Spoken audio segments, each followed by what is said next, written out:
Hey there, my name's Amethyst with WTI, and if you're someone who loves skincare, then I highly recommend you check this product out.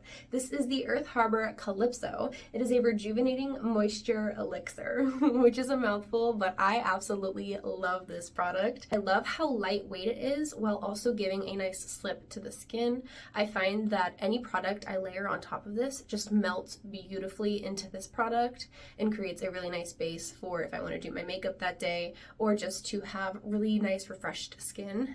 I really love that this is a nice slip too because I like to use my gua sha after I apply this. So I wash my face, apply this gua sha, and then of course I layer on the rest of my skincare. It has no fragrance. It's a slight vitamin C smell, but honestly, this has pretty much no smell besides like just that small little tinge of it.